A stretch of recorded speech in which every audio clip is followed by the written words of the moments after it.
Incidenti i djeshëm në shkollën Pavarësia mes një arsimtari dhe një nxënësi ka shkaktuar reagime të shumta në opinionin publik, e sidomos pas publikimit të pamjeve në rrjetet sociale. Videoja, e cila paraqet vetëm një pjesë të shkurtër të ngjarjes dhe është shoqëruar me një narrativ nga një burim i vetëm, duke ndikuar drejt për drejt në formimin e perceptimit publik dhe në nxjerrjen e përfundimeve të menjëhershme. Ekspertë të arsimit dhe të komunikimit publik vlerësojnë se pamjet vizuale, ndonse kanë ndikim të fortë emocional, nuk ofrojnë domosdoshmërisht kontekstin e plotë të situatës, përfshirë zhvillimet që i kanë paraprirë incidentit apo rrethona që mund të kenë ndikuar në reagimin e palëve. Sipas tyre, gjykimi i nxituar rrezikon të prodhojë keqinformim dhe të dëmtojë si individët e përfshirë, ashtu edhe besimin në institucionet arsimore. Psikologu i shkollës Pavarësia në pika të shkurta e ka sqaruar se si ka ndodhur ngjarja. Një nxënës nga klasa e 9 me iniciale AO, do të thotë hyen shohën arsimtarin me një gjuhë shumë papranueshme,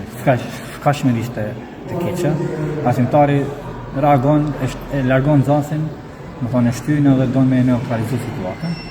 Ishte koha 5 kur ai kishte pushim, do thotë, edhe ishte futur brenda sallës së arsimtarëve për të pirë një katër dhe nxënësit e shfrytëzojnë momentin që të futen brenda sallës së arsimtarëve.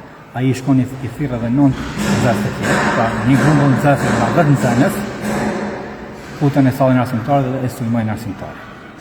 Domethënë provon me u vendosë përmes një karrike, nuk mundet dhe nxënësit e tjerë, 9 të tjerë largohen dhe i ngjizojnë vetëm momentin e fundit kur mësimdhënësit do të thotë gjuan e drejtim të nxënësit si një masë reagimi, do të thosh ndoshta jo normale kur reagon ashtu në një situatë të tillë kur nxënësi sulmon.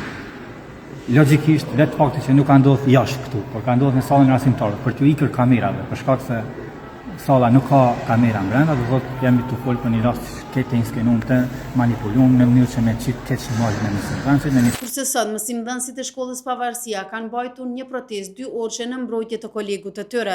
Ata thanë se kërkojnë masa konkrete, të qarta dhe të zbatueshme për mbrojtjen e mësimdhënësve dhe garantimin e rendit në institucionet arsimore. Mesazhi është i qartë: jemi kundër dhunës, jemi një rend, disiplinë dhe respekt në shkollë, tha njëri nga kolegët e mësimdhënësit që u ndalua për 48 orë për dhunë ndaj një nxënësi.